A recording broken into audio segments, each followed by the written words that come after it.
Jelang pembacaan putusan sengketa Pilpres, situasi pengamanan di sekitar gedung MK mulai diperketat. Ribuan personil gabungan pengamanan rencananya akan diterjunkan untuk mengamankan proses pembacaan putusan. Sejak Minggu pagi, situasi di sekitar gedung MK masih terpantau kondusif dan lalu lintas di sekitar gedung MK masih berjalan lancar. Belum ada penutupan jalan di sekitar Jalan Medan Merdeka Barat. Meski begitu, area pintu masuk gedung MK sudah dipasangi pembatas dan rencananya ribuan personil gabungan TNI, Polri, Satpol PP hingga Dinas Perhubungan DKI Jakarta akan dikerahkan untuk mengamankan proses pembacaan putusan sengketa Pilpres 2024 pada Senin 22 April 2024. Dan kita sudah tergabung dengan rekan Iqbal Carso di gedung MK. Selamat siang Iqbal, bagaimana persiapan dari MK mulai dari ruang-ruang dan juga bagaimana sterilisasi dari gedung MK sendiri untuk membacaan putusan sengketa Pilpres esok hari? Ya, selamat siang Beni dan juga pemirsa. Untuk situasi terkini di gedung MK, seperti yang Anda sebutkan memang di ruang-ruang sidang terutama di gedung MK di belakang saya ini ruang sudah steril, artinya hanya tinggal petugas-petugas yang akan melakukan persiapan untuk melangsungkan siaran langsung untuk pembacaan jelang pembacaan putusan sengketa Pilpres 2024 ini masih terus diberlakukan untuk persiapan di ruang-ruang sidang. Namun bisa kami sampaikan bahwa sudah steril untuk di ruang atau di dalam ruang atau di gedung MK maksud kami. Dan untuk di area luar sendiri di gedung Mahkamah Konstitusi ini sudah disiagakan mobil barakuda untuk mengamankan jalannya putusan sidang yang akan berlangsung pada besok Senin 22 April 2024, Beni. Dan untuk di luarnya sendiri sebenarnya situasi arus lalu lintas di Jalan Merdeka Barat ini bisa kami sampaikan bahwa bisa dikatakan berlangsung normal, artinya berbeda dari hari kemarin yang memang ada aksi massa yang perlu ditutup kondisinya di Jalan Merdeka Barat pada sejak minggu pagi kami sampaikan dan memantau bahwa kondisi di Jalan Merdeka Barat ini masih terbilang lancar.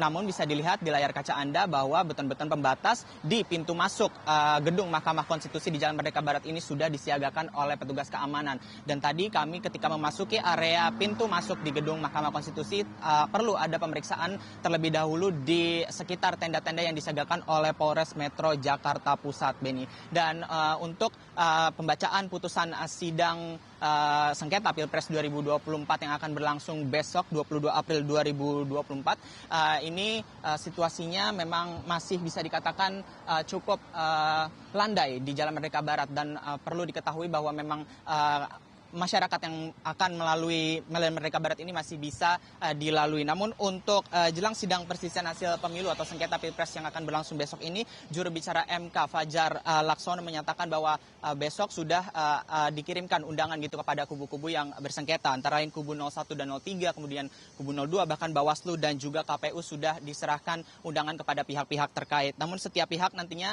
hanya akan mendapatkan jatah sekitar 14 kursi di ruang sidang karena memang terbatasnya ruang sidang di gedung Mahkamah Konstitusi. Dan bagi mereka yang nantinya ingin menyaksikan langsung terkait dengan putusan sengketa Pilpres 2024 bisa melalui YouTube. Dan untuk pihak yang mengajukan sendiri, Beni dan juga pemirsa, ini sebenarnya amicus curiae itu tidak diundang karena keterbatasan ruangan yang ada di ini, sehingga amicus curiae yang diajukan atau mereka yang mengajukan amicus curiae tidak diundang untuk hadir ke gedung Mahkamah Konstitusi. Dan untuk saat ini update yang kami dapatkan bahwa amicus curiae yang diajukan atau sudah masuk ke pihak Mahkamah Konstitusi ini sebenarnya sudah ada sebanyak 44 amicus curiae. Namun bisa dipastikan bahwa menurut juru bicara MK Fajar Laksono sendiri hanya menerima ajuan amicus curiae yang masuk pada tanggal 16 April 2024 hingga pukul 4 sore maksud kami. Dan untuk saat ini kondisinya memang 8 hakim konstitusi bisa dikatakan masih terus menggelar rapat permusyawaratan hakim atau RPH untuk membacakan atau memutus perkara sengketa tersebut hingga pada hari ini, informasi yang kami dapatkan terakhir. Dan terkait dengan pengamanan lanjutan, Beni dan juga pemirsa, informasi yang kami dapatkan dari Kapolres Metro Jakarta Pusat yaitu Kombes Pol Susatyo Purnomo Condro, ini dikatakan bahwa besok akan ada sekitar 3.600 personel gabungan dari TNI, kemudian juga polisi dan Satpol PP serta Dinas Perhubungan Jakarta yang akan mengamankan jalannya pembacaan putusan sengketa Pilpres 2024 di Jalan Merdeka Barat ini. Dan tak hanya di Jalan Merdeka Barat sebenarnya, Beni, karena karena ada potensi massa yang akan hadir pada pembacaan putusan sengketa Pilpres 2024. 3.600 personel yang dikerahkan juga akan mengamankan sekitar area Monas di depan gedung Mahkamah Konstitusi, kemudian juga di area Patung Kuda. Karena sejak kemarin massa aksi yang tiba di area gedung Mahkamah Konstitusi ini memang dipusatkan di Patung Kuda, sehingga tidak bisa mendekat ke gedung Mahkamah Konstitusi karena kondisinya memang sudah seperti ini, artinya beton-beton sudah disiagakan di depan gedung Mahkamah Konstitusi.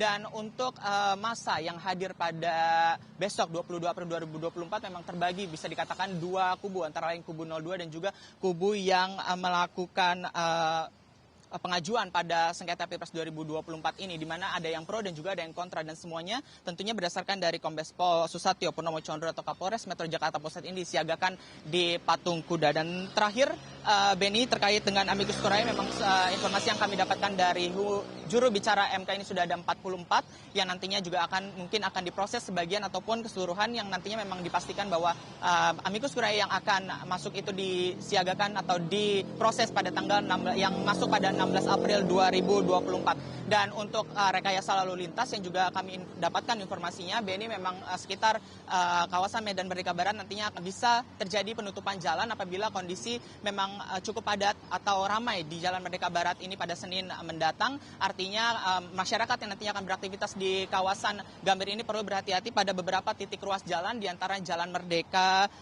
Jalan Medan Merdeka, kemudian juga Jalan Abdul Muiz, Budi Kemuliaan, dan juga Jalan MH Tamrin yang perlu dihindari oleh masyarakat yang besok akan melakukan aktivitas di sekitar Jakarta Pusat atau di kawasan gedung Mahkamah Konstitusi ini. Beni.